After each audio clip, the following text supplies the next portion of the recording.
Om Swastiastu. Perkenalkan, kami dari kelompok kelas 1B akan menyampaikan materi tentang perbedaan gaya belajar, perbedaan gaya berpikir, perbedaan kepribadian, dan temperamen. Saya Nimadiri Rahayu dengan NIM 21120210043, nomor absen 14. Di sini saya akan membawakan materi yang pertama, yaitu perbedaan gaya belajar pada peserta didik. Sebelum masuk ke materi yang akan saya bahas, alangkah baiknya jika kita mengetahui apa sih sebenarnya tujuan pembelajaran dari materi yang akan dibahas oleh kelompok saya. Nah, setelah melihat video penjelasan dari kelompok saya, yang pertama diharapkan mampu untuk menjelaskan apa yang dimaksud dengan gaya belajar, gaya berpikir, kepribadian, dan temperamen. Yang kedua, mampu menjelaskan perbedaan gaya belajar, perbedaan gaya berpikir, perbedaan kepribadian, dan perbedaan temperamen. Dan yang terakhir yaitu diharapkan untuk mampu mengemukakan beberapa contoh dari gaya belajar, gaya berpikir, kepribadian, dan temperamen. Perbedaan gaya belajar. Nah, seperti yang terlihat pada layar, secara umum, gaya belajar adalah cara yang cenderung dipilih oleh seseorang untuk menerima informasi dari lingkungan dan memproses informasi tersebut. Menurut De Pondral dan Himaki tahun 2002, mengemukakan bahwa gaya belajar adalah suatu kombinasi dari cara menyerap, mengatur, dan mengolah informasi. Perbedaan gaya belajar pada peserta didik. Nah, setiap orang tentu memiliki gaya belajar yang berbeda-beda. Menurut De Pondral dan Himaki tahun 2002, ada 3 modalitas gaya belajar pada peserta didik.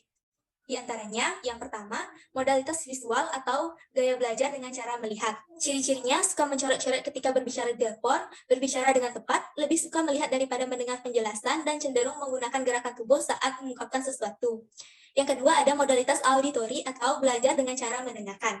Ciri-ciri dari peserta didik yang memiliki gaya belajar auditori adalah suka berbicara sendiri, lebih suka mendengarkan daripada membaca buku, dan lebih suka berbicara daripada menulis. Yang ketiga ada modalitas kinestetik atau gaya belajar dengan cara bergerak, bekerja, dan menyentuh. Anak-anak yang memiliki gaya belajar kinestetik dapat dilihat dari berpikir lebih baik ketika bergerak atau berjalan, banyak menggerakkan anggota tubuh ketika berbicara, dan sulit untuk duduk dan diam.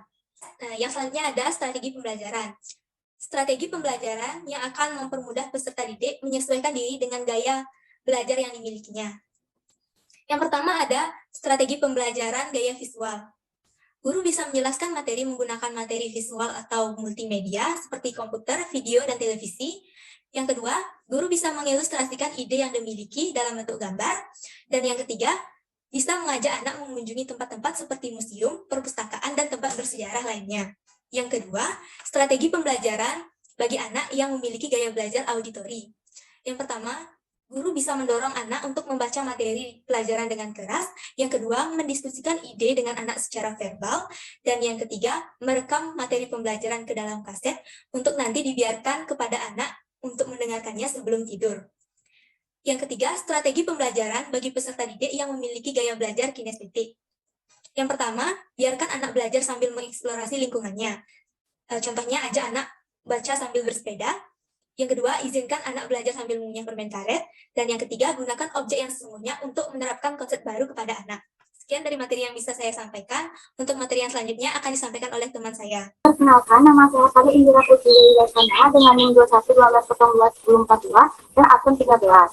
Jadi di sini saya akan mempresentasikan materi mengenai perbedaan cara berpikir peserta didik. Sebelum itu, apa sih yang dimaksud dengan gaya atau cara berpikir? Gaya atau cara berpikir adalah cara setiap individu mengatur dan mengolah informasi. Setiap orang merupakan individu yang berbeda antara yang satu dengan yang lainnya. Begitu pula dalam cara berpikir. Pengetahuan mengenai gaya berpikir siswa merupakan suatu hal yang sangat penting bagi peserta didik. Hal ini dikarenakan dapat memaksimalkan kemampuannya dalam berpikir untuk meningkatkan prestasinya. Nah, maka dari itu, kita sebagai peserta didik wajib mengetahui mengenai perbedaan cara berpikir sebagai salah satu kunci utama untuk mengembangkan kinerja, baik itu di lingkungan sekolah maupun di lingkungan masyarakat. Secara umum, gaya berpikir dibagi menjadi dua, yaitu gaya berpikir konvergen dan divergen. Gaya berpikir konvergen yaitu cara berpikir ke arah yang sempit atau ke arah yang mengecil, dengan kata lain dari global ke arah yang detail. Gaya berpikir konvergen selalu dapat pada peserta didik yang memiliki gaya belajar auditori.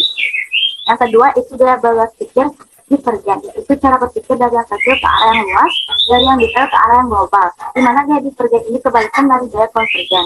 Gaya berpikir divergen selalu didapati pada peserta didik yang memiliki gaya belajar visual. Apabila dalam suatu rapat mayoritas populasi bergaya berpikir konvergen, maka seseorang yang memiliki gaya berpikir divergen akan sangat privasi. Mengapa demikian? Seperti yang sudah saya jelaskan, bahwa gaya berpikir konvergen itu membicarakan hal-hal yang dari global ke arah yang detail. Jadi populasi rapat yang memiliki gaya berpikir ini justru hanya akan membicarakan hal-hal yang detail seperti melakukan identifikasi terhadap sesuatu, membahas bagaimana karakteristiknya dan sebagainya. Sedangkan seorang yang memiliki gaya berpikir divergen akan memikirkan hubungan yang sedang dibahas dengan masalah-masalah lain, seperti melakukan analisa dan prediksi dan sebagainya. Selanjutnya, menurut Gilbert, sebagaimana dikutip Handar 2007 menyatakan bahwa ada 4 gaya berpikir manusia. Yang pertama yaitu abstrak sequential. Seorang yang memiliki gaya pemikiran sequential abstrak dapat bekerja dengan baik ketika mereka mempunyai referensi yang dapat dibaca dari berbagai semester ahli. Yang kedua ada kompleks sequential. Seorang yang memiliki gaya berpikir ini berpegangan pada kenyataan. Mereka tidak mau berpikir tidak jelas dan berpikir dengan teratur. Mereka biasanya sangat teliti, detail, memperhatikan dan mengingat realitas dengan mudah. Yang ketiga yaitu abstrak random. Mereka cenderung dihubungi oleh perasaan dan emosi. Mereka juga berpikir pada nuansa dan sebagian lagi cenderung pada mistis. Selain itu mereka menyukai kebebasan dan ketidakaturan. Dan yang terakhir yaitu konkret random. Seseorang yang memiliki gaya berpikir ini memiliki sikap perimental atau sifat tiba-tiba yang diiringi dengan perilaku yang kurang terstruktur. Mereka lebih berorientasi pada proses daripada hasil. Mereka tidak suka diatur dan cenderung tidak mau berpikir yang rumit. Adapun menurut Santrop dengan mengutip dari kata Mason, ada 2 gaya berpikir upasakan yang memiliki peserta didik, yaitu gaya impulsif atau reflektif dan gaya mendalam atau dangkal. Yang pertama itu gaya impulsif. Seorang yang memiliki gaya berpikir impulsif cenderung bertindak cepat, tergesa-gesa memberikan jawaban sehingga kurang teliti. Yang selanjutnya ada refleksif. Seseorang yang memiliki gaya ini lebih banyak menggunakan waktu untuk merespon atau merenungkan akurasi dari jawaban sehingga lebih teliti. Ciri-ciri seorang yang memiliki gaya berpikir refleksif dapat terlihat pada gambar. Selanjutnya itu gaya berpikir mendalam. Seorang yang memiliki gaya berpikir ini akan mempelajari materi pelajaran dengan cara yang baginya untuk memahami makna-makna materi yang dipelajari. Dan yang terakhir itu gaya berpikir dangkal. Seperti kita memiliki gaya berpikir dangkal hanya pilih apa-apa yang perlu dipelajari saja. Baik, sekian materi yang dapat saya jelaskan mengenai perbedaan cara berpikir pada peserta didik. Materi selanjutnya akan dilanjutkan oleh teman saya. Nah, materi yang terakhir akan dibawakan oleh saya sendiri, Luhlingga Dewi dengan NIM 2112021044, nomor absen 15. Untuk materi yang terakhir tentang perbedaan kepribadian dan perbedaan temperamen. Seperti yang sudah ada di layar, kepribadian adalah cara seseorang yang bersifat khas dalam beradaptasi dengan lingkungannya. Adapun definisi kepribadian menurut para ahli yaitu Alport 1973 berpendapat kepribadian adalah organisasi dinamis dalam diri individu yang berasal dari sistem psikofisikis yang menentukan keunikan seseorang beradaptasi dengan lingkungannya. Dan Eysenck tahun 1916 sampai 1997 berpendapat bahwa kepribadian adalah keseluruhan pola tingkah laku aktual maupun potensial dari organisme sebagaimana ditentukan oleh keturunan dan lingkungan. Ada 2 cara mempelajari kepribadian menurut Gordon Alport. Yang pertama, nomotetis. Psikologi nomotetis mencari hukum-hukum umum yang dapat diterapkan untuk orang yang berbeda, seperti prinsip aktualisasi diri atau sifat dari ekstraversion. Dan yang kedua ada ideografis. Psikologi ideografis merupakan upaya untuk memahami aspek unik dari individu tertentu. Adapun dimensi kepribadian terbagi menjadi 3, yaitu ekstraversi, introversi, neurotis, dan psikotisme. Untuk ciri-ciri masing dimensi dapat dilihat pada layar. Nah, lanjut ke perbedaan temperamen. Temperamen adalah gaya perilaku seseorang dan caranya yang khas dalam menanggapi atau merespon sesuatu. Temperamen adalah gabungan dari sifat atau karakteristik dalam diri seseorang yang cenderung menentukan cara ia berpikir, bertindak, dan merasa. Karakteristik fisik seseorang berkaitan erat dengan temperamennya. Sadar atau tidak, temperamen berpengaruh kuat dalam tingkah laku individu sehari-hari. Pengenalan terhadap temperamen seseorang dapat menjadi dasar praduga bagaimana reaksinya bila dihadapkan pada situasi tertentu. Dan yang terakhir yaitu jenis temperamen. Menurut Santrop, jenis temperamen menjadi 3, yaitu easy chill atau anak mudah. Anak tipe ini biasa memiliki perasaan atau mood positif, cepat membangun rutinitas, dan mudah beradaptasi dengan pengalaman atau hal-hal yang baru. Dan yang kedua ada difficult chill atau anak sulit. Anak tipe ini cenderung bereaksi negatif, cenderung agresif, kurang kontrol diri, dan lamban menyesuaikan dengan pengalaman atau hal-hal yang baru. Dan yang terakhir ada slow to warm chill atau anak lambat bersifat hangat.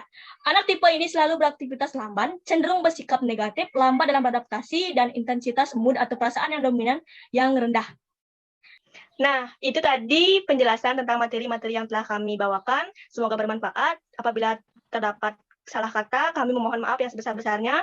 Terima kasih atas perhatiannya. Kami tutup dengan Parang Besanti. Santi, Om.